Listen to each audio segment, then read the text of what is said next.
All right. So, where is my driving cable? Woodchuck wood.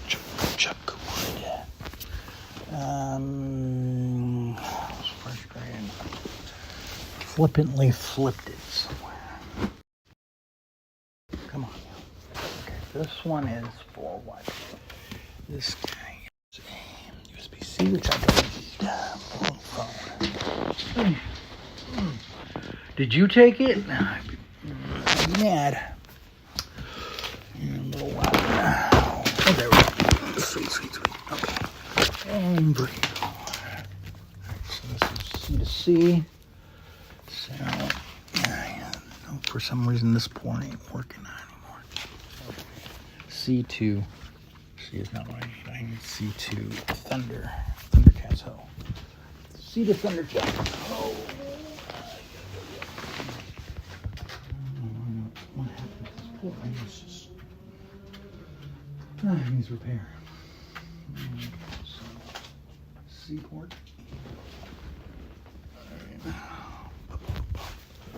And that goes in there, and no charge, yes. So, it goes in the back. And today's journal / stream / whatever is brought to you by the letter P and the number R. No, it's me logging. This is log. It's a log ski. What's this? Switch between scenes. Oh, I don't want to switch between scenes. I just want to turn my camera around. All right. Okay. Yes, miss it. So, I can adjust this. So I'm packing and going through paperwork, evidence of the abuse and that's happened to my mom, and all the things I could salvage. All the things I could salvage from the old house before it was sold, and everything was thrown to the wind. By the realtor. That's not. So it's a bit messy here because of different reasons. Partially clinical depression, partially moving, etc. Part of it is just induced depression from learned helplessness effect in psychology. Anyway, it doesn't matter. I'm trying to pack up the stuff and get ready to move into storage until I find a new place to settle. I can pack out. And I was just wanting to go through all these papers. I mean, it's a mixture, and none of this has really been. The documents have never been documented.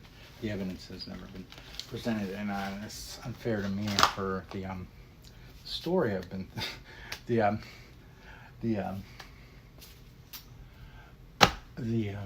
how would you call it?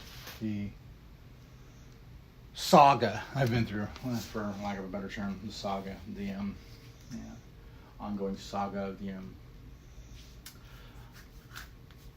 truth more unbelievable than fiction. So while I go through all this evidence of my brother's financial and fill in the blank abuse of my mother, going through all this paperwork of him finagling with lawyers, hiding all this money that he's taken out of her account while he's her conservator in a conservatorship that she is kind of like bullied into and doesn't need to be in because she's a sound mind 99% of the time, and so this was all admitted by my mom in video already, and it's all there with all the phone calls she's made to me over the years, and then all these documentations, and it's just I've been wanting to go through all this so I can submit it to the authorities and have it all follow due process and all that. have my day in court, have some justice. Justice, you know, when you've seen like a criminal run amok and a heinous criminal who's serially violated you,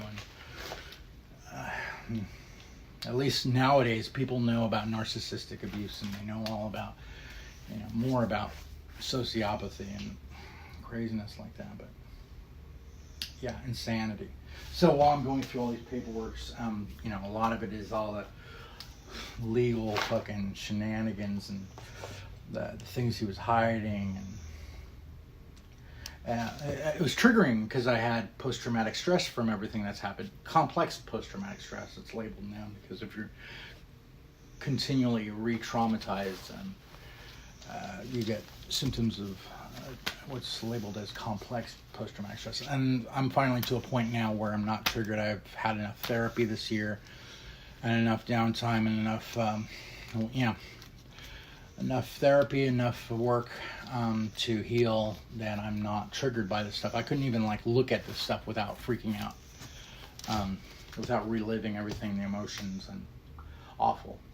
And the worst part about it is just the denial and that suppression and making me look like the bad guy, so that, you know, no one believes me, the witness, as I see the crime happening, and he's just whitewashing and obfuscating and then projecting and then, you know, smear campaigning on me to deflect from his crimes. And then people just, I don't want to bring it all up. Anyway, it was terrible. And just a lot of life support. So I go through all this stuff, and this is stuff I packed now. It's just, I want to, there's a lot of stuff I want to, you know, make record of, because it's not all just that. I saved like my late father's documents, his collection of papers, his, you know, his keepsakes, his saved letters and drawings that I made as a child that I never knew that he was holding on to. It's just really sweet. And you know, just amidst all this nasty, it's like digging through like a serial killer's fucking like it's like going through Buffalo Bill's fucking bedroom. You know, that's what this is. You're like, everything is connected to a heinous crime, and you're just like, oh, I just have to be like totally passive about it. And I've gotten to that point. Now I can actually start dealing with this shit, and who knows what's out there still, what money we still have, and blah blah blah. I don't even want to get into all that. That's not what I'm trying to really stream right now. I'm trying to go through them. Oh boy. So this is a Band's Care. Living will card for my mama. And it's just sad because now my mom has a real onset dementia, and it's from everything that's happened post all this. And oh, this was me that I made this. That's right. This was right. This was when I was trying to take over last year, or whatever was going on. So I've just been looking for some special printer paper. My dad got this. Proud Hungarian, made this in the 6th grade, I believe. Yeah? 6th grade? Let's see. Yeah, 6th grade was the country report. And I did mine on good old Magyarország. Hungary.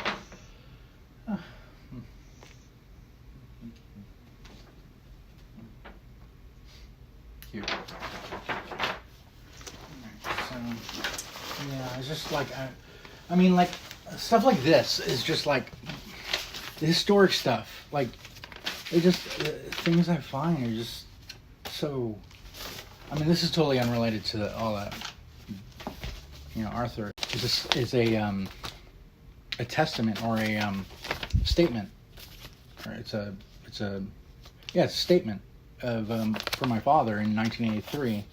And it's like straight up like written to the McCarthy administration. It's like how he's not a fucking commie. Like, he's trying to defend himself that he's not a communist. I mean, 1983, the Cold War is still brewing, you know? And it's just crazy because, like, people were looking for spies still, you know? I mean, my dad's from Eastern Europe. I mean, of course, he immigrated in the 50s, but that's kind of like where people were then. Still, it's like interesting.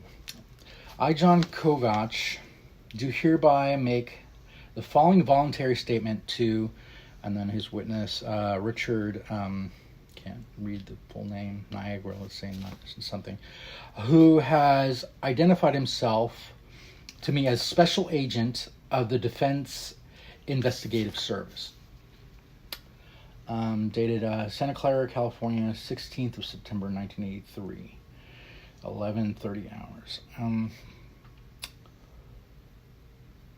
I make this statement without any threats having been made against me or any problems extended to me. My true birth name is Janusz Kovac, and this is the name I was known by in my native Hungary. When I came to the United States, my name was Americanized to John Kovac, and this name is recorded on my U.S. citizenship certificate. Prior to age 6, my parents were separated. I mean, this is biography, really. Autobiography, plus, defense against not being commie. Prior to age 6, my parents were separated, and I had very little contact with my father. After my parents separated, I also stayed with my mother and grandparents, and my relationship with my mother and grandparents was a warm, loving relationship always. I started school at age 6, which was 1940, and I attended elementary school, which was located in the small town of Kal, Hungary, from 1940 to 44. This was during, you guessed it, World War II. And he was in a country that was allied with Germany. So, think about it. What do you think he was studying in school? Heil Hitler! It was called the Hitler Youth. He was brainwashed by the Hitler Youth, and that stuck with him a lot throughout his life, sadly. A lot of arguments with my crazy dad and his indoctrination from childhood. Anyway, I digress. I then attended what is equivalent to junior high school during years 44 to 48. The name of the junior high school was, Kolonivanos Jogu Magonolgari Fiú és Lány girl, boyish girl, Iskola school. Right. My Hungarian is very rusty. And this types is just very, very faded. So I'm reading this more for posterity. If I have kids, they want to know the history of my lineage on the father's side, and it's all good stuff. All right, I'm curious. I haven't even. My parents were so sketchy and very. What's the word? Is it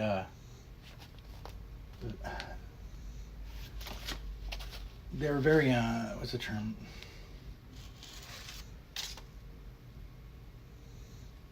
Very distant, dismissive, avoidant, patchy, light about their childhood. They would talk about little facts, and then a lot of it was traumatic shit that they were, like my mom, her bipolar disorder was driven by her, being sent away. Like my mom had a story, and I know my mom's story, and it took me time. She divulged more and more as I got older, and the more she had her, her breakdowns or manic periods where she was, or whatever, the walls would come down, and I got to know more and more of her story, not just the facts but the feelings too. Anyway, this is my dad's story, which I don't altogether know, because he's always been so emotionally distant. That's that, detached narcissist kind of thing going on. And plus, it's just this is complex. Okay, so we go to the Boys Girls School, located in Cal. I was a full-time student at both of these schools, and resided with my mother at her residence with my grandmother from 1948 to 1952. Mm-hmm. I then in the suburb area of is that Budapest? Yeah. A suburb area of Budapest. During 2 years of my high school, I resided at the high school dormitory. And the other 2 years I resided with an aunt. From 52 to 56, I then attended the, what did that say? Polytech Institute at Miskolc as a full-time student and resided at the school dormitory. I received a degree in mechanical engineering from this latter school. While in high school, I received evening classes in communist ideology, which was mandatory because by then the Soviet Union took over the management. First the Nazis, then the Soviets. Fun times in Hungary. All right, which was mandatory. And at the Polytechnic Institute, I also had to attend mandatory courses in Marxism-Leninism. During my high school years, all the students had to more or less belong to student associations, and weekly meetings of the student associations would present the basic communist living situations, but these were not actual practical use for the situation meetings. When I was about 15 to 17 years old, the lectures on communism put this way of life almost on the same equal basis as Jesus Christ. My dad's a big Catholic. Naturally, in this way, all of us young students were in favor of the communist system. I then began to see that there were contradictions, and he loved to argue politics.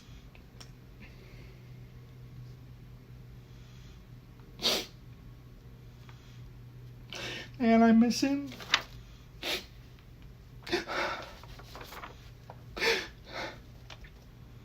As the communist teachings were actually stating that there was no God.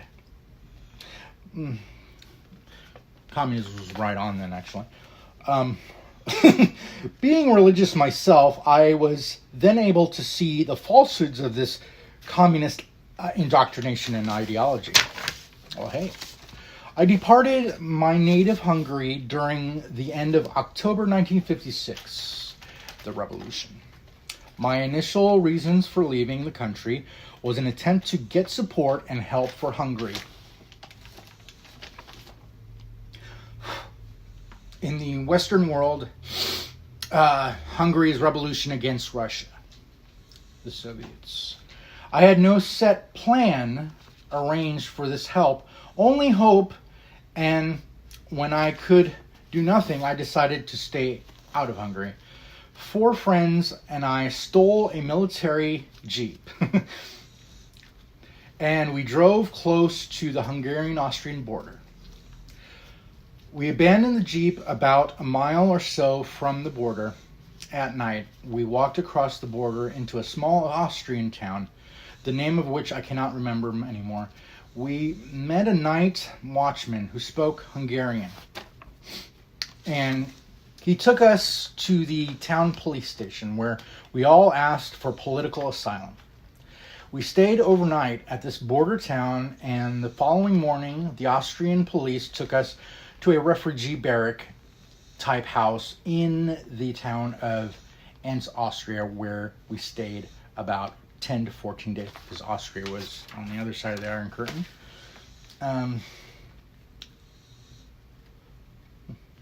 Where we stayed,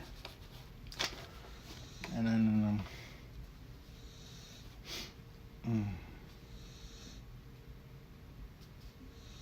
all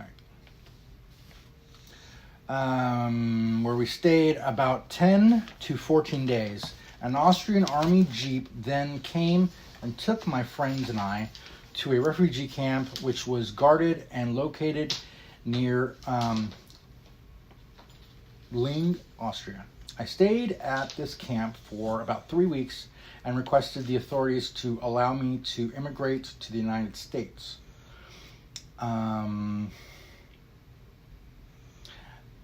A request was approved.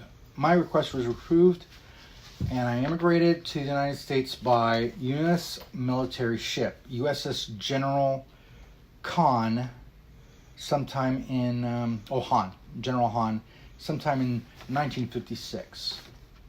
During all this time, I received financial assistance from an organization called, what was that, NOWO? Oh, no. NCWC, National Catholic Welfare Conference, both in Austria and during my travel to the U.S. My relatives gave me no financial assistance as they were not aware of my leaving the country, and did not tell my relatives I was leaving because I did not want to cause them any disturbance. When my ship arrived in New York, I was then taken to a refugee camp at Camp Kilmer, New Jersey, and stayed at Camp Kilmer until January of 1957. I requested further schooling while at Camp Kilmer, and I then was relocated to St. Michael's College at Winooski, Vermont, to learn English. I stayed at St. Michael's for 3 months, and after that I went to Ohio, where I attended Ohio State University, a big Hungarian American settlement there.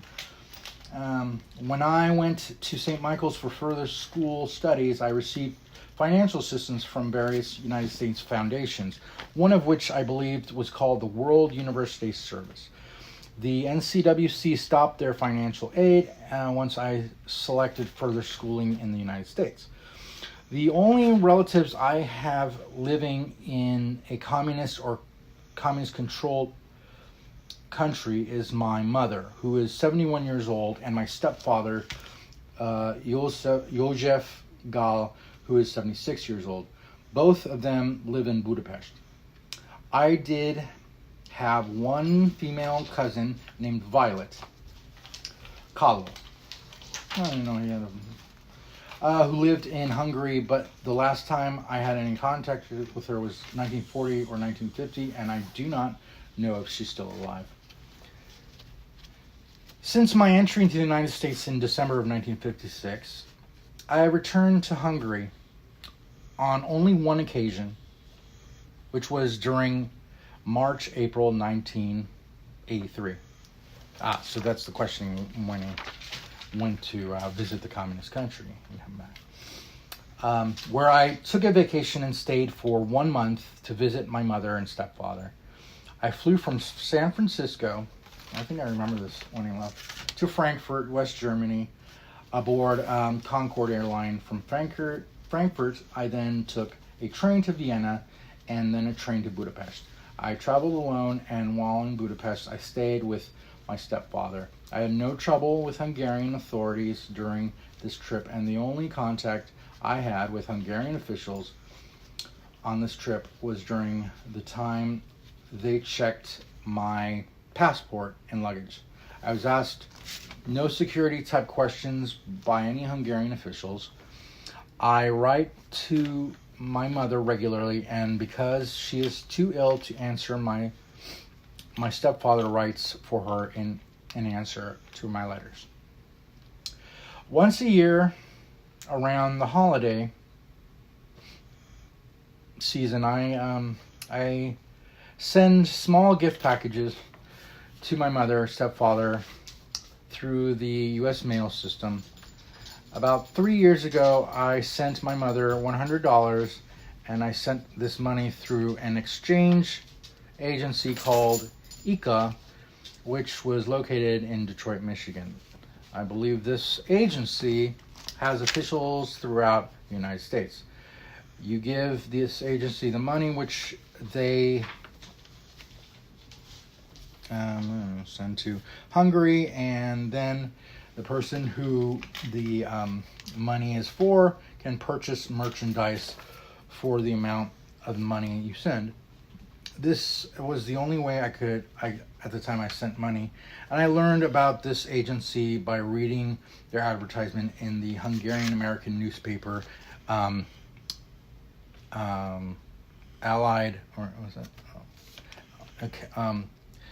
Called Catholic Hungarian Sunday.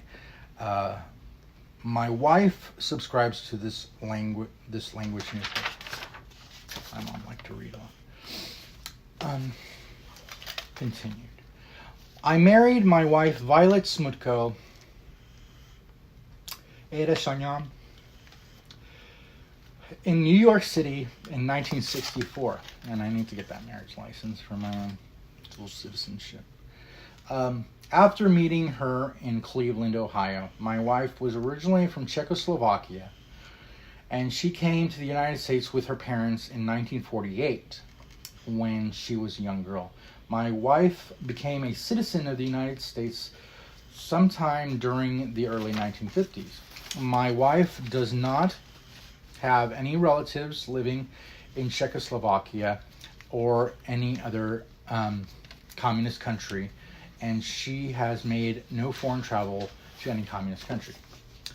I still maintain a warm, loving attitude and feeling towards my mother and stepfather, and I naturally maintain a warm feeling for my native Hungary.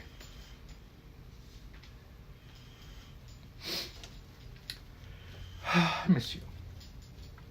I maintain no warmth or liking for the current regime of Hungary. From my last trip to Hungary, it seemed as if it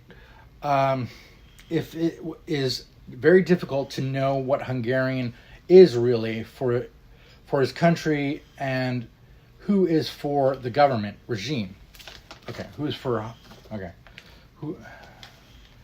They seem to put up a showcase type of benevolence, but how it works is very hard to figure out. Neither I nor any member of my family in Hungary was ever a member of the Communist Party. My wife and her parents were also never members of the Communist Party. I have never served in any regular military unit of the Hungarian military forces. Oh. So my dad was fudging? I thought he was in the I guess he wanted to be in the Air Force. I mean, maybe just told some tall tales, I guess. Because he always wanted to fly. He always wanted to be a pilot. When I attended the Polytech Institute in 1952 to 56, I was assigned to the school, to the school ROTC. I attained the rank of equivalent to a second lieutenant in artillery for a reserve unit. While attending the ROTC classes, I would have to spend 1 month of military training each summer at a military camp. During any of my ROTC training and summer training, I have never received any classes or training in sabotage or espionage. That's good to know. Uncle Sam wants to know. I became a naturalized U.S. citizen at Cleveland, Ohio during July of 62. My wife lives with me and I have 4 children, 2 sons and 2 daughters. My sons are Elliot Arthur Kovac, born 27th August 1965 in San Fernando Valley, California, and Lehel John Kovac, born 13th March 77 in Dearborn, Michigan. My daughters are Harmut Colette Kovac, born 2nd June 69, at Long Beach, California, and to Julie Kovac, born 4th November 1970 in Long Beach as well. My son Elid presently is a cadet at West Point, and the other 3 children live with my wife and me in Fremont, California. My wife and I are not involved in any communist affairs or civic organizations. Once in a while, my wife and I attend get-togethers at St. Stephen's Hall, located at Gary Street, San Francisco, California. This is a Hungarian social club, which we do not attend very often. I rent my present residence at 40842? Kappa Drive, Fremont, California. I own a private house located at 1635 Post Avenue, Torrance, California. The approximate market value of this home is about, what was it then? $110,000. And it has an outstanding mortgage of about $18,000. He's making good money as an engineer, I'll tell you what. I own another private house, and the value of this home is about $55,000, and the outstanding mortgage on this home is $28,000. I rent both of these homes, but the rent just takes care of the mortgage payments, and I receive no hourly, monthly profit flow of cash from these rentals. I do not own any and I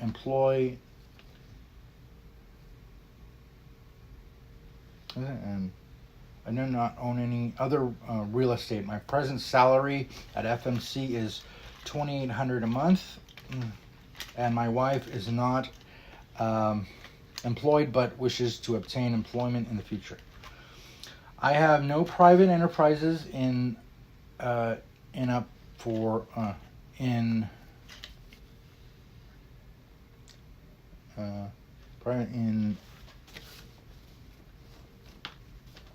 profit. I am not in any private silent partnership with anyone. I do not own any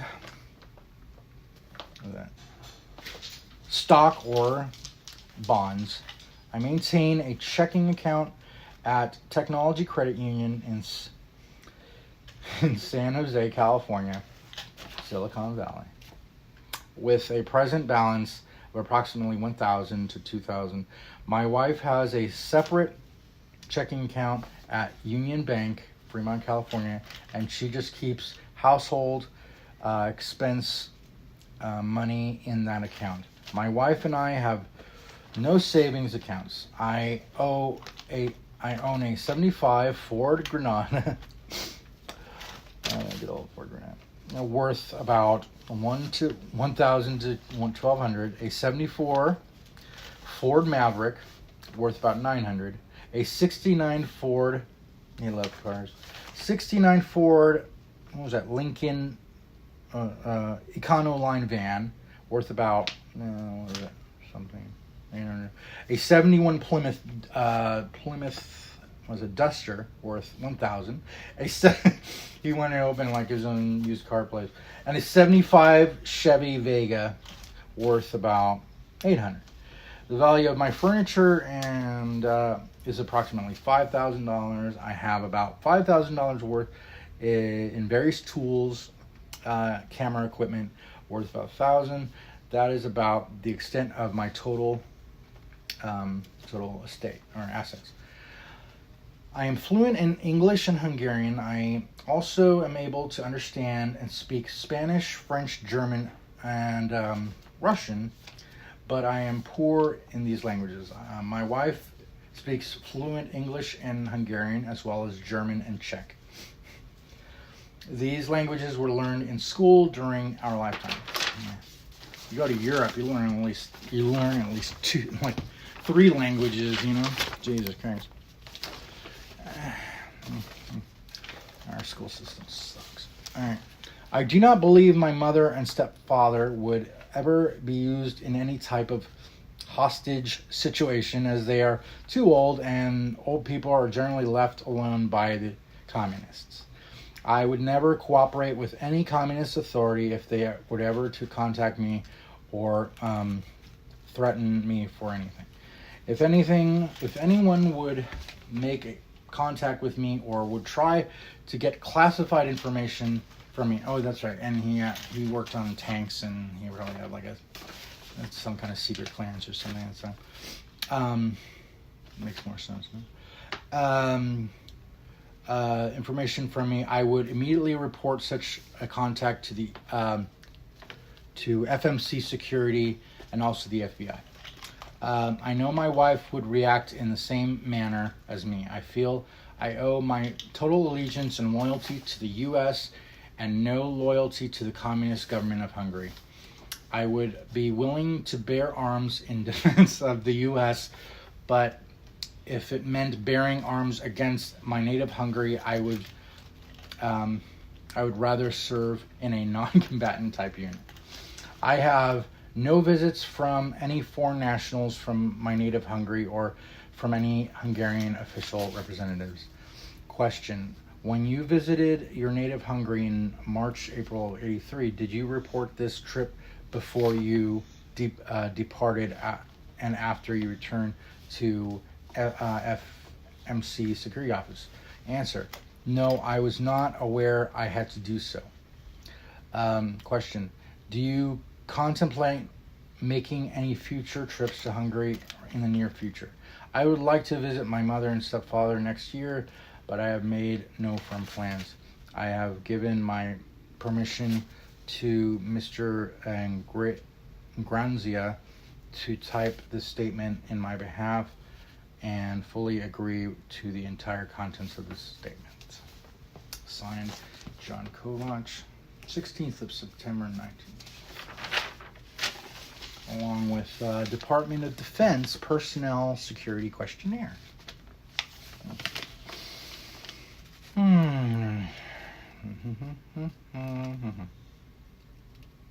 Oh, wait. Well, I didn't know that. Hold on. Is that a typo? Now, it says here... Okay. It says here my mom was born in Belkekopos, Hungary. I thought she was born in Czechia, or whatever it's called now. So I'm confused. Well, I guess she grew up there. Very confusing. And then her maiden name is her stepfather, who is, I guess, Czech. See, there's so many little things that my mom never completely disclosed, and I always wanted her to write a whole story out, but too much for her, I guess. All stuff there. So yeah, okay. So yeah, if that's the case, then yeah, I need to dig around. I know I have my mom's birth certificate somewhere too, and so that's good. Then I'm double Hungarian. It makes it easier to get the Hungarian citizenship, dual citizenship.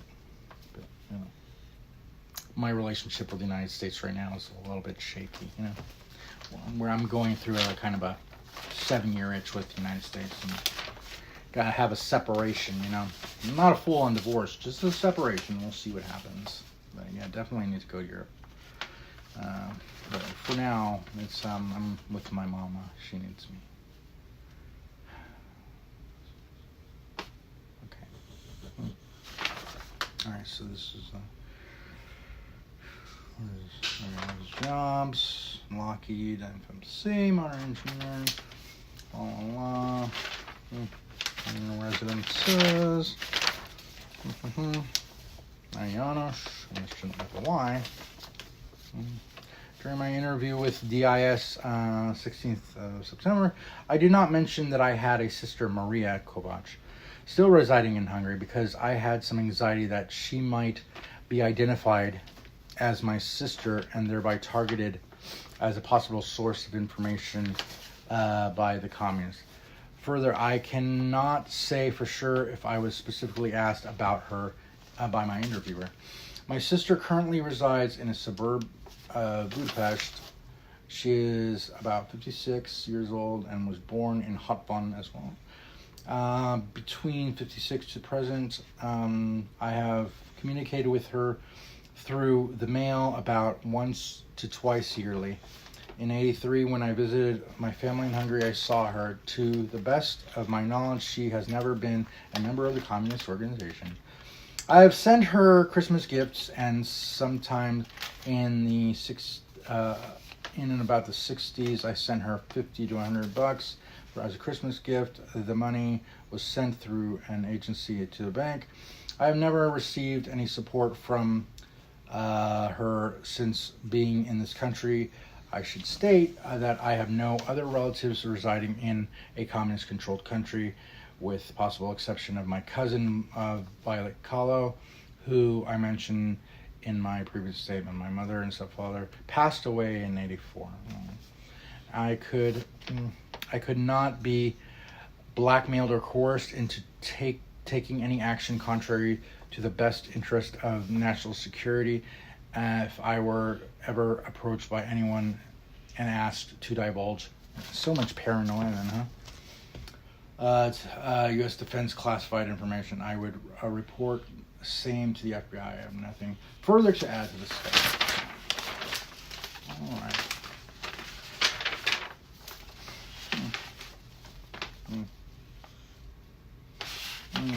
Another... In about June 73, I purchased a residence at 21420 Superior Road, Taylor, Michigan, and resided there with my family until about March of 80. From about June of 73 to October 76, I was employed at Ford Motor Company, Detroit, and was laid off from work due to lag in automobile sales. From 76 to 80, I worked for various job shops to include Barfield Associates, whatever that is, Modern Engineering, Detroit, and one other whose name I do not recall. My income decreased due to sporadic nature of working for a job shop. During about the 77 to 78 time frame, I opened, and then I was born, the savior baby, during the stress. I opened accounts at Manufacturers National Bank, Detroit, Michigan, a master charge account at Sears, Allen Park, Dearborn, one medical bill at Oakwood Hospital, Dearborn, Michigan, for the birth of our last child. Because of my unstable employment situation, I was unable to meet my financial obligations. I wish to state that I have been the sole source of my family's income since the time my wife and I were married. Shortly after moving to California in March of 80, I opened accounts at JCPenney, Fremont, and an account at Union Bank, Oakland, California. I do not recall if the MNB Bank was paid or not. I agree with that the balances listed on my credit reports from Sears are correct. The CSU account is paid. Okay, so checking his credit, man. Okay. With the exception of the OH account, all others, a lot of pertaining home improvement items for my property in Michigan and other property we own in Torrance, California. Part of $1,600 I obtained from Okay, so I don't really want to hanker down on his finances, so you're not giving money to the communists, you know. And about my wife and I file a Chapter 13 reorganization of our debts. As I recall, my attorney advised me that a Chapter 13 was not considered a bankruptcy. Therefore, I did not indicate same on my PSQ. In accordance with the Chapter 13 plan, the Federal Bankruptcy Court, San Jose Court, ordered that $130 per month be deducted from my pay and forwarded to Duncan H. Kester, trustee, San Jose, for distribution in satisfying my debts.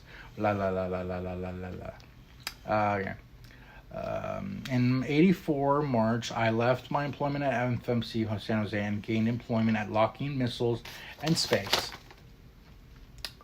Company in Sunnyvale, California. At the time I changed employment, I did not notify the trustees of the change, nor did I make any attempt to keep up the payments according to the court. The court-approved plan of debt reorganization. Shame. In about August 1984, I was contacted by my renters in Michigan and advised that they were moving out and that that there had been a fire. I took a leave of absence from Lockheed, commencing 20 August 84 and ending about 27th November. I went to Michigan and found that my insurance company would only cover about $600 of the $12,650 estimated damages. I needed better insurance. Because of my need to repair the house for sale, I borrowed $3,000 from the First Interstate Bank, Sunnyvale, and an additional $2,000 from Barclays Bank, Sunnyvale, both on signature loans. Additionally, I took $4,000 from my savings and expanded the entire amount to $9,000 in repair of the house. The house is currently listed for sale. It is my intention to reapply for another reorganization of my and interestingly, let's see, 1984. Let me think. 84.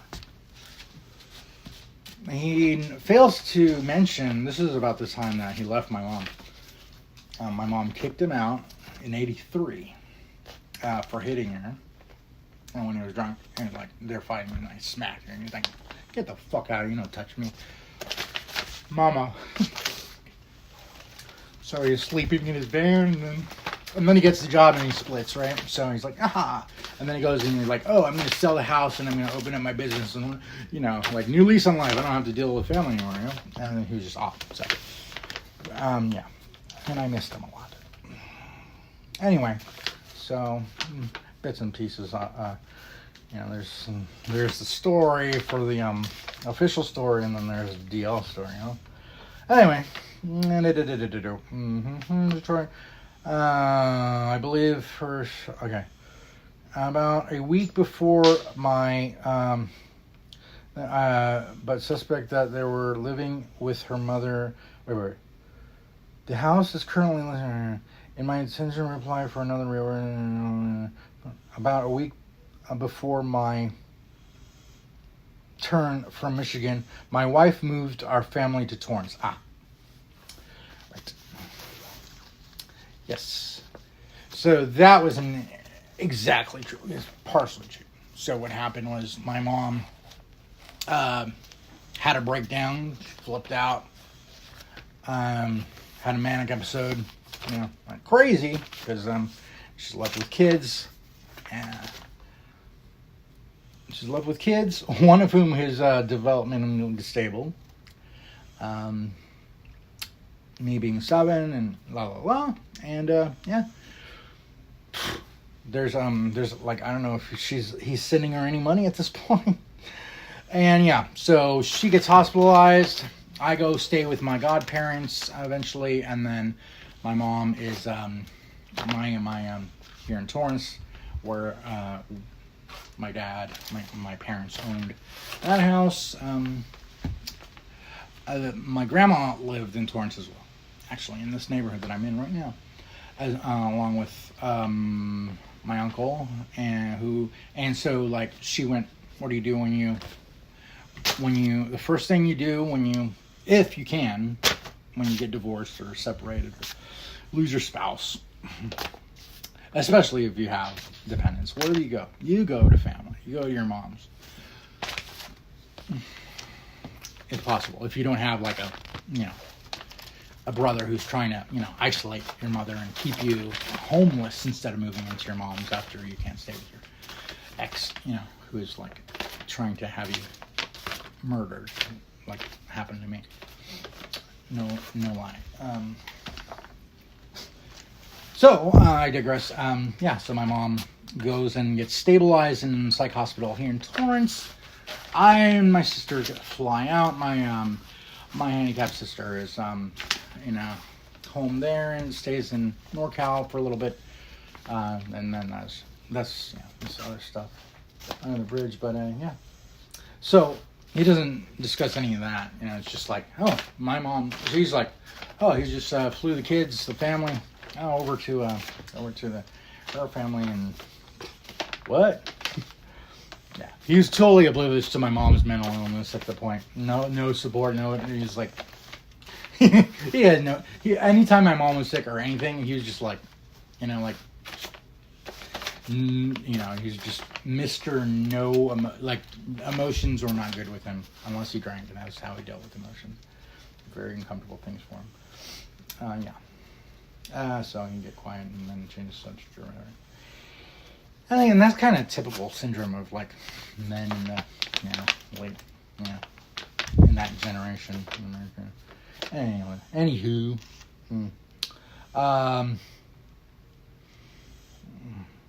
But yeah, actually, what was the deal was when we stayed with my grandma, and then my parents were like, okay, so we split up because my dad took off. That's kind of the story. That's why she flipped out, and he didn't want to make himself look bad, right? In this document. So what happens next? There's an agreement that you go live in that house, you can have that house. You and the kids can have that house. I'm going to have the house in Michigan. So, and my mom always, my dad was like a dreamer and risk taker and entrepreneur, all this kind of stuff. And without the good execution, which kind of, anyway, so he sold the house to open up a business, which failed, and then my mom kept the house and raised us, and then he ended up losing everything, losing a job, alcoholism increases, and then he moves in with my mom when he's homeless. How nice, I wish I had an ex that would take me in, but I'm not. No. At least till I get on my feet, right? But I've been the caretaker anyway. I'm the one taking people in. Crazy. I wish I could. Never mind. I digress. Okay, so what does he say here? And they are living with, but suspect that they are living with her mother, or are staying in our second home in Torrance. I believe he doesn't know. I believe her leaving is related to our financial problems. I'm currently living in my van down by the river, and feel that I can subsist in this manner until the sale of our home in Michigan. I feel the reason for my bad financial situation is due to my layoff from Ford Motor Company of Detroit, low pay as a job shopper, relocation of my family to California, extensive medical bills for my retarded daughter, and lastly, the unexpected expenses of repairing fire water damage to my home in Michigan. As I mentioned above, it is, what's the hardest hardship? Being alone. If you don't have support, if you don't have a fucking family you're fucked. And the lone wolf dies. I'm dying because I'm a lone wolf, not by choice. Anyway, I need to start working on that. Learning from my dad's history, not to repeat it, huh? But I'm not my dad. By far, my personality is so different. I mean, and the charm and the humor and the dreaming and the passion, all that stuff is there, though. But I'm like a total empath, so yeah, I got that from my mama. My social security number is blank. I have intentionally used 2 other SSNs. Ooh, my papa, what are you doing? I use these false numbers in an attempt to keep creditors from finding me and bothering me at my place of employment. Both of the SSNs on my personal security questionnaire and on my petition for everything are false. Ooh. At the time I filled out my last PSQ dated November 84, I apparently mistakenly omitted answering questions 19. In response to that question, I wish to state that I have never been a member of the Communist Party or any other communist organization. That's all they care about. You can stay, you can fucking fuck off your family, you can fraud, you can fraud debt collectors, man. We just want to know if you're a communist or not, okay?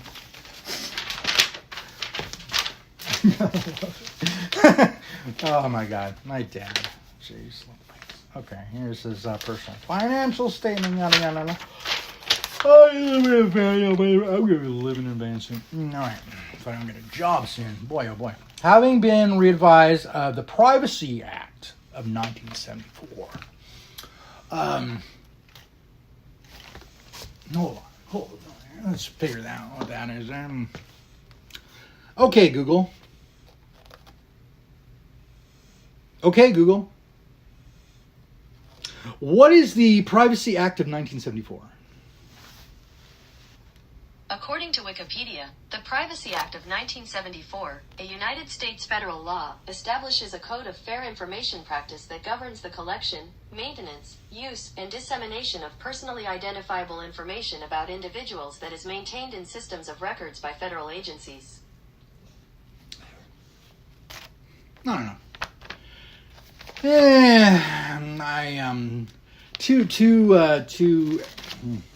Too concise, too academic, too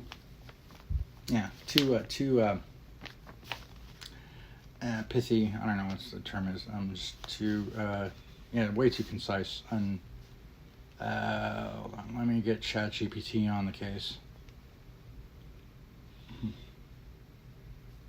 Oh, I got that over here, don't I? Yeah, I've been working on that legal documentation with her. Let's open her up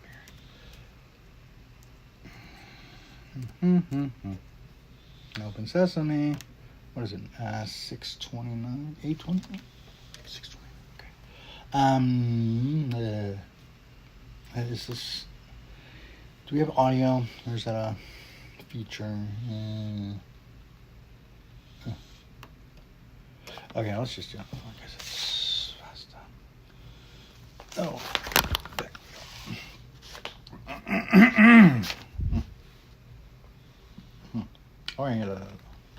Okay, enough of these. Just get through all these. I know how to use it already. Can we when I press a button that says "Let's go," I expect for it to clear off all the bullshit. All right. Quick answers, yeah, great. Blah blah blah blah. Okay. Cancel. Free trial. No. Sure, why not? Give me a free trial. Give it to me. Okay, I don't have money for it. Bye. All right. Oh yeah. Okay. All right. All right. Where's turn that to voice typing. Hey, ChatGPT.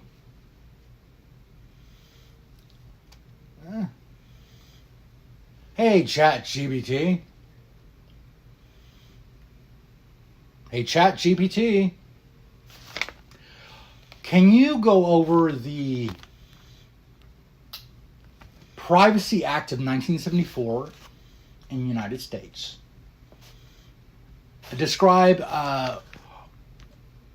its effects on the everyday citizen in the United States and any subsequent points of fact or interesting tidbits of trivia related to this piece of legislature after it passed before the 21st century.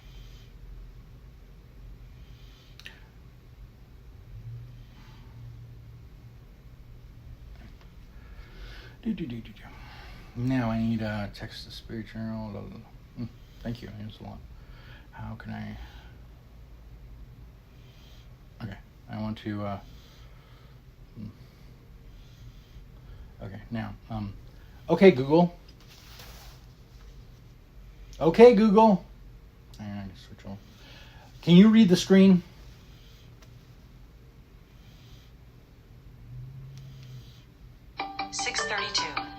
TT 5GUC 50%. Chat and Ask Al. Any subsequent Poe is oi tosider marazuni tidbits of trivia related to this piece of legislature after it passed before the 21st century. And go back. The Privacy Act of 1974 is a significant piece of legislation in the United States that governs the collection, maintenance, use, and dissemination of personally identifiable information about individuals that is maintained in systems of records by federal agencies. Okay. The act was enacted to safeguard the privacy of individuals and to protect them from unwarranted invasions of their privacy stemming from federal agencies' collection, maintenance, use, and disclosure of personal information.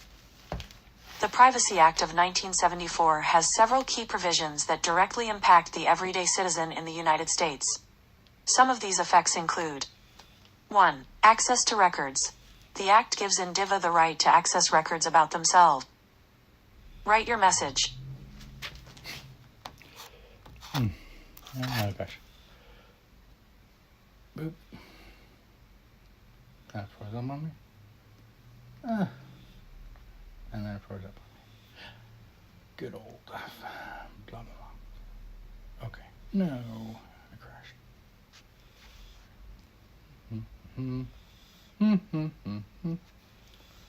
ChatGPT and ChatGPT froze up too. That's all this shit's okay. There we go. All right. Okay, Google. Read the text on the screen.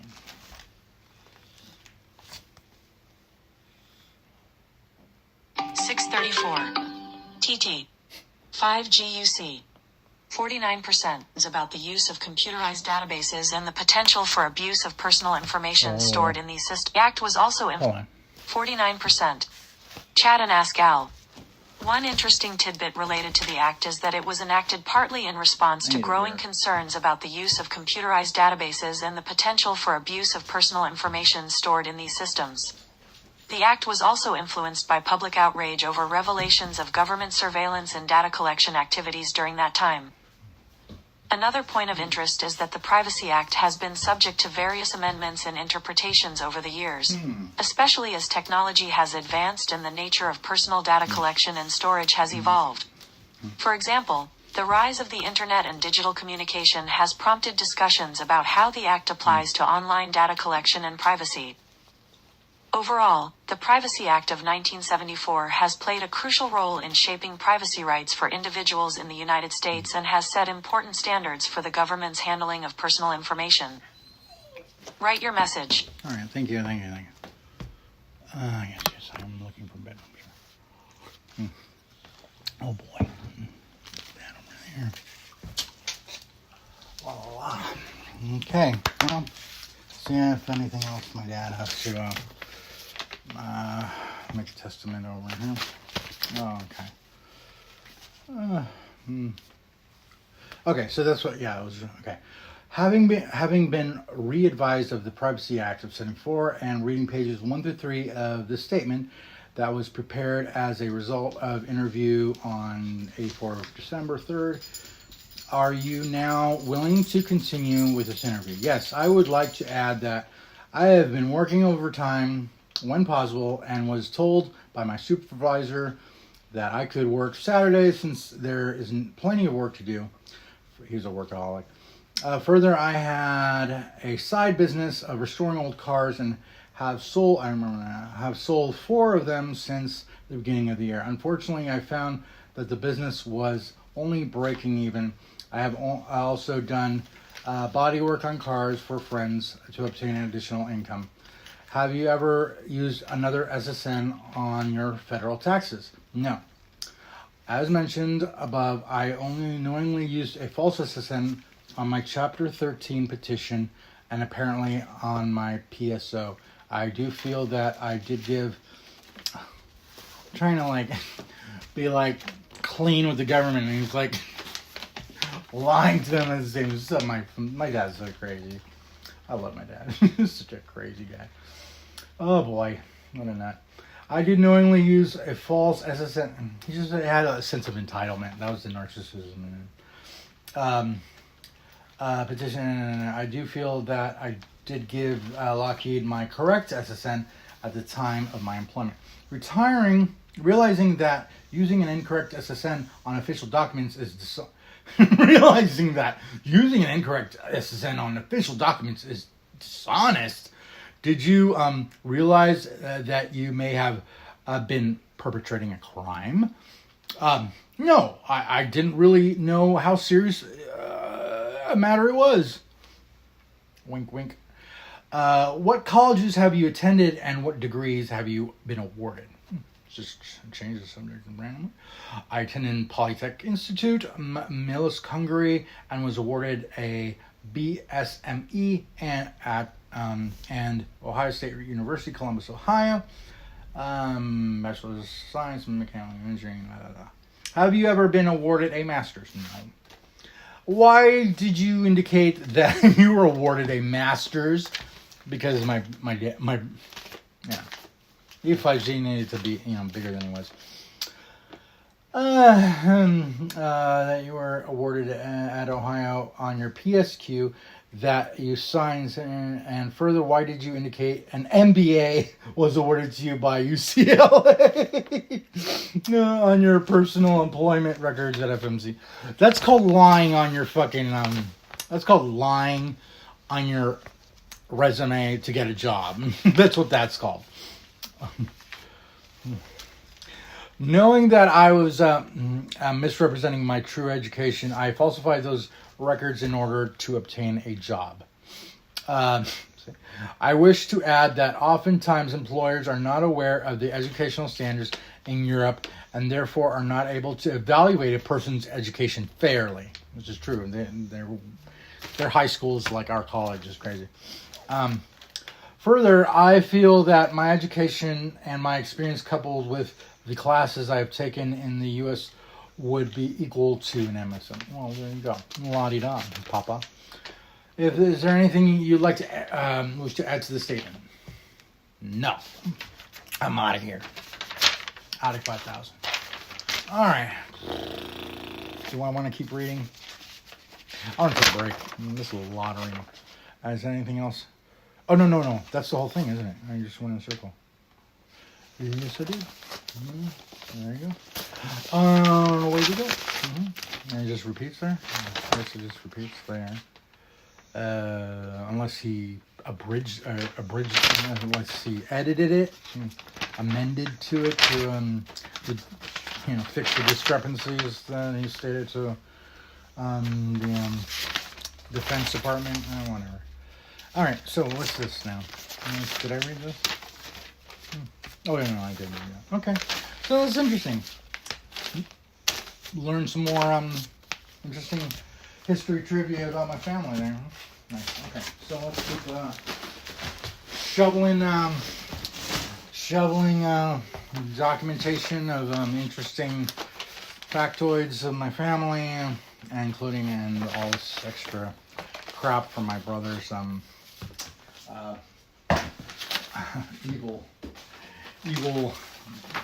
evil ways on my mama. I discovered something new. One Man Financial. That's another loan he took out. It wasn't enough. They were stealing hundreds of thousands from my mama and working at the same time.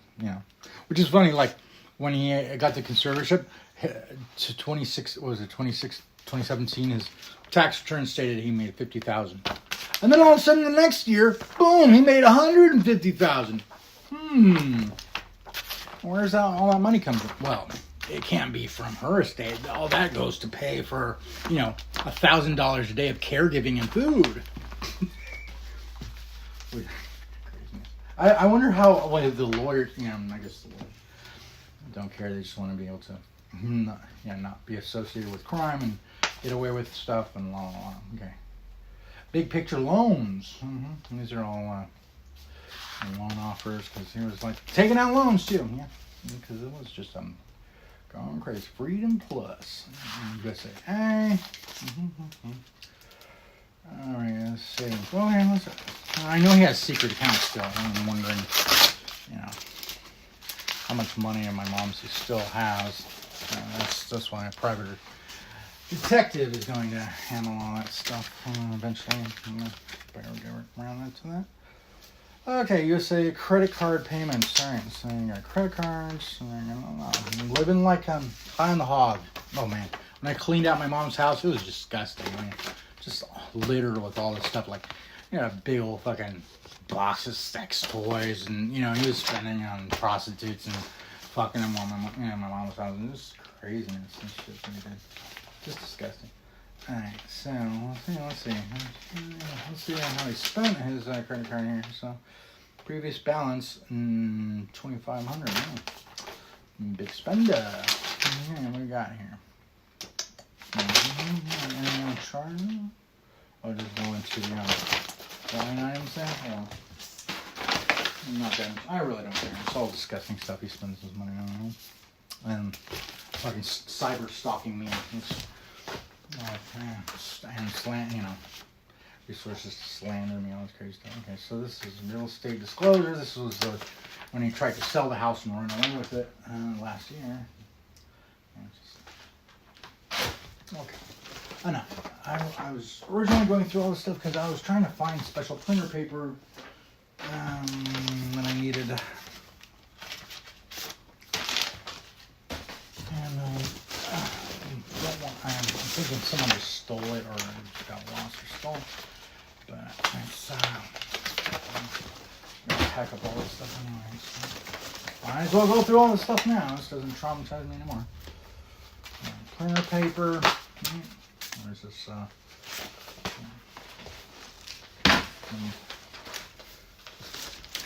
Yeah, it's just interesting. I mean, it's like forensic files here, you know. Oh, yeah. That's my Hungarian scouts. When I was studying Hungarian there on the weekends in good old San Jose or whatever. Let's try. Okay. It's just like a car wreck. I can't stop looking at stuff. And then there's mental illness, half of which I don't know how much was real or faked. You know, it's crazy. You know, trying to hang himself with his bed sheet. You know, just I don't even know. No, he's those kinds of psychologists are just completely they're alien. I mean, I love studying, you know, antisocial personality disorder and cluster B, you know, personality disorders. It's just they're so. I mean, they're the lack of social, you know, lack of any prosociality really.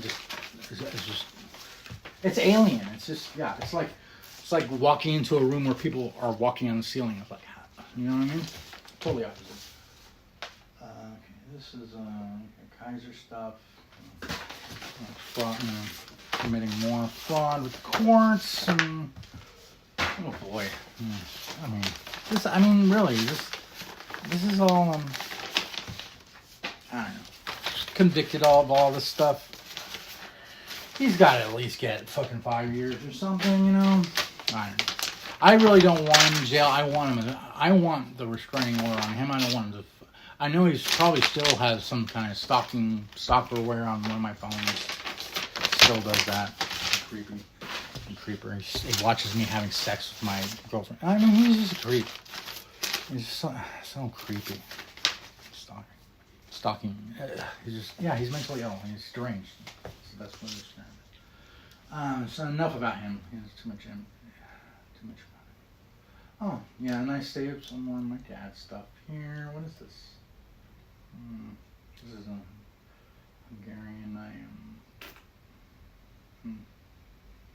I wanted to save the computer and just go through my dad. He deleted all my dad's email accounts. I mean, nothing I could find. I wanted to find his last thoughts and just fucking piece of shit. Man, that's how criminals are. Okay, so we got 22. Right, that was the trying to sell the house. Okay, this stuff I don't know again. This is hospitalizations. Okay, here we go. This is some of my stuff there. I'm gonna look at it. Here. more thinner paper, index cards, some of that stuff, some EDD stuff. Okay. That's part of all the house sales. This guy. Hungary country report. Oh, no. My dad keeps such cute stuff. Do I want... I don't know. I just want to scan all the stuff that's just, easily indexed. That'd be nice. I'll have to carry these boxes in. I'll find a service that does that. Yes, FedEx. It's not all stacks. I don't know. The trauma that fucking fucked me up last year that reset my fucking PTSD this year. So, I got it. Oh, I got stuff. Alright. What is this? Law mediation and John. Dropped in a state. Oh, yeah. So, yeah. Okay. And then my dad's dying. He's like, my brother's like, I want that plot of land. So I can just, feel like a big shot on more stuff. Feel like, I inherit everything. That's what he wanted. It's like an ego thing. I get everything. I found a notebook where he circled, and I get everything. That was his whole plan. He just wanted the house. He wanted everything for my parents and me and my sister to get squat. And me to, really have my, he hated my success, so he had to ruin it.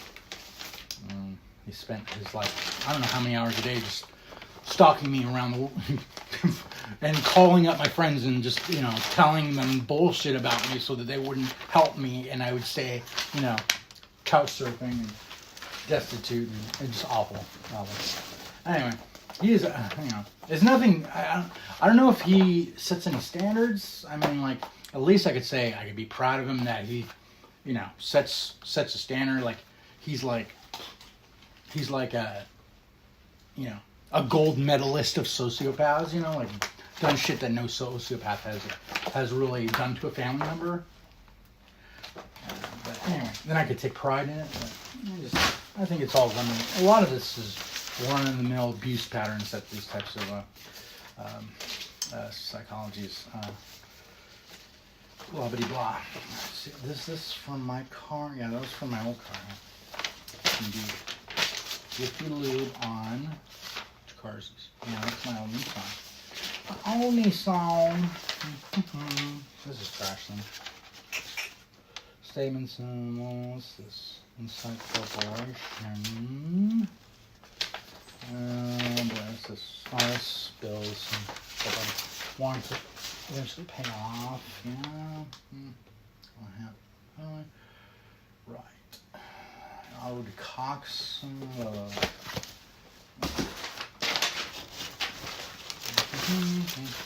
And he's probably watching it now. That's why it's more irritating for him. And probably just giving more attention. Like the narcissist is being fed. So, okay. Christian care. Commonwealth. Oh, yeah. There we go. Commonwealth, Pennsylvania. Summons of number pain. That's still actually on my background check. So I'm preparing that. Here. What's this? Okay, this looks like another Xerox of my dad's something or other.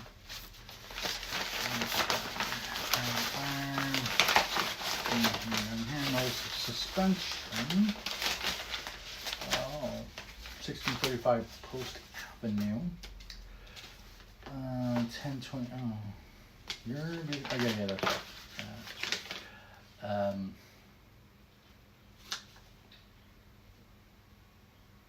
That's because I missed my insurance payment.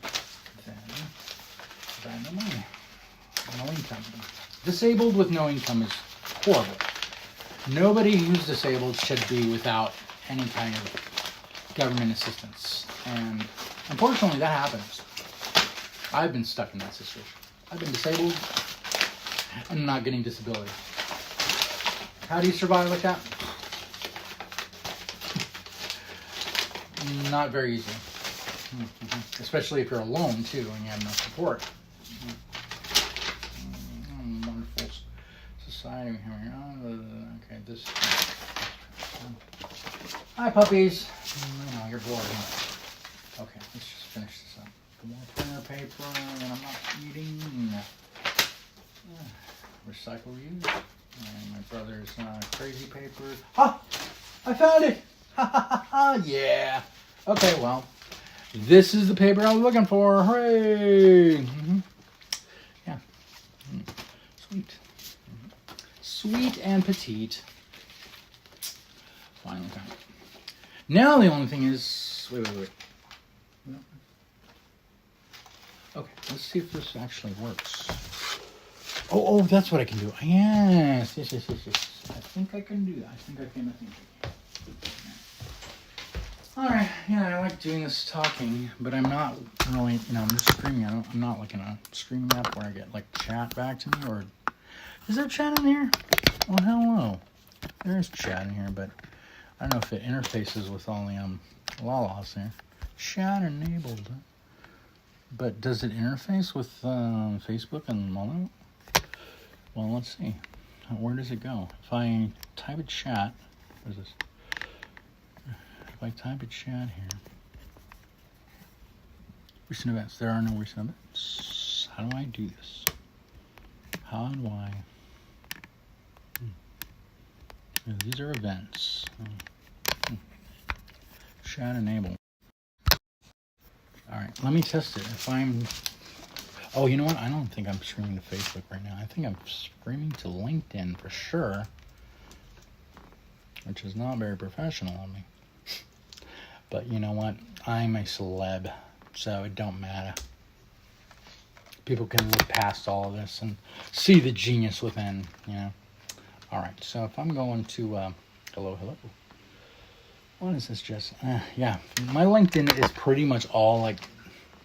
just fucking businesses, sweatshops and whatnot, business services, coders trying to get hired by me.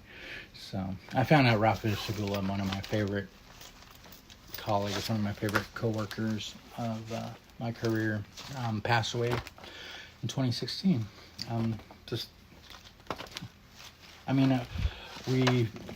He moved to Washington and started working for different Big Five companies. He climbed from his, he went to Microsoft, and then from Microsoft he went up to Facebook, and then from Facebook he went up to Google. And then he had some patents that I found. And yeah, I tried to reach out to him. He had kids and he's busy. I don't know what happened. Yeah. He tried to get me a job at Microsoft, I remember. When I was in between jobs and doing contracting in here and there. It would have been a different road if I went that way, but I didn't go that way. That was what year was that he was doing that? Can't remember. Oh, you know what? I think that was 2010. And at that point, I was finished up my my JC, my transfer units, and I was had a year break between then and transferring, right? Or was it 2013 after I graduated? Maybe it was after, something like that. But yeah, I just remember I was transitioning out of being the software engineer and boomerang. But yeah, I went into psychology, and then anthropology and evolutionary psychology, and that was my passion. And then and AI was always my passion. Always my passion. I was ahead of the curve on AI. I still have the plans. I don't know. That is the thing. Leading the way there. And yeah, you gotta take everything that you've learned and skills you've built and culminate into a synthesized niche. You know, I think that's the goal. You know, try and do something culminating all your skills at once and building up your pyramid so that you can really have a unique business. You know, kind of want to learn from a mentor. And probably learned from life. And now I'm in this weird transitioning period where I'm doing tech startups, but I'm pulled still to wanting to educate and then being, you know, it's sort of the same dilemma my mentor had. Yeah. He was like, the ego, like he's smart enough to have a PhD and, you know, be a scientist, but like he went and got an MBA instead. And then he was like, well, I don't have to have a PhD to prove I'm smart or la la la. I hire PhDs now. So that was his thing. That's how he sublimated that insecurity of, you know. And I've been like, I was planning to go for my PhD. I wasn't planning to start grad school like 2014, and then I got sidetracked by a relationship and need to work and make money. But yeah, I still am planning on the business first, and then education can always come next. And I can always hire other experts. I mean, the extra education is what I mean, one of my dreams is still to, you know, instruct in college, you know, and I want to have the versatility, the utility of a PhD, and also to have the the proof of my, you know, it's not enough like how much I know. My degree when I got my undergrad at UCLA, it was something I could show, you know. Yeah. But I mean, I don't need a PhD to invent AI. You know, I can research on my own and.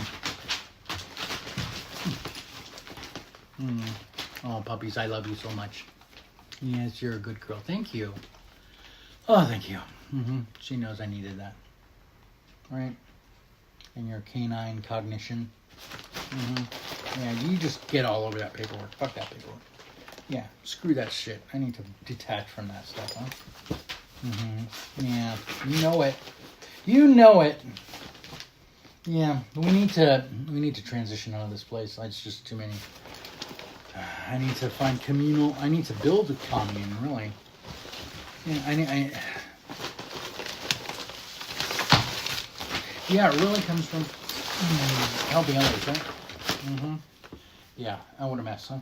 Okay, so I got a moving truck that I rented. When did I pick that up? Last night, and it's sitting there a day. But I managed to get my set aside default judgment and stay of execution for my eviction drafted and found a legal service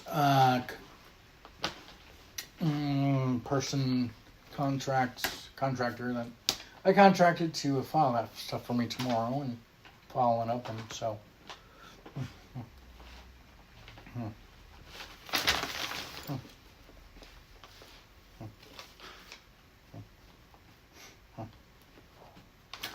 which reminds me, I need to review that stuff and then yeah. Maybe I should get a second opinion on it before it's submitted. Well, that's a good idea. That's a good idea. That's a good idea. Good idea. Let's bring this down. Okay, let's check in on that. Holy moly. Terrible. I'm like, fucking did that in my account. It's terrible. Okay, let's see what. Okay.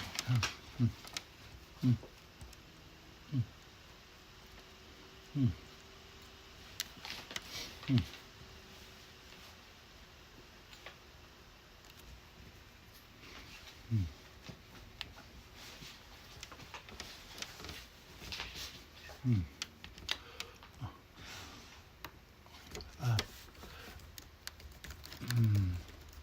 Oh. You plan to.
So go back to here where I was in this email. Okay, let's go to this email. Bumpers. Let's go to this email. Let's turn on some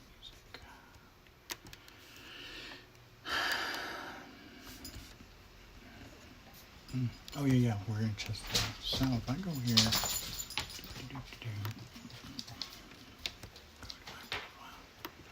go UCLA, go.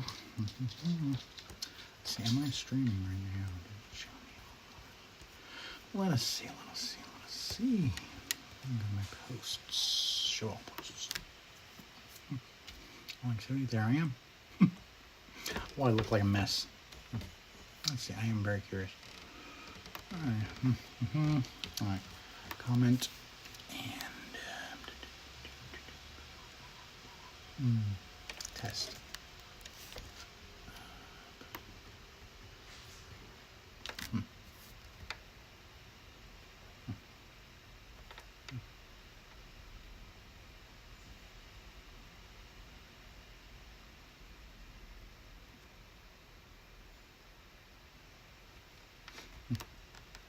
No. All right, so yeah, I don't think this is really.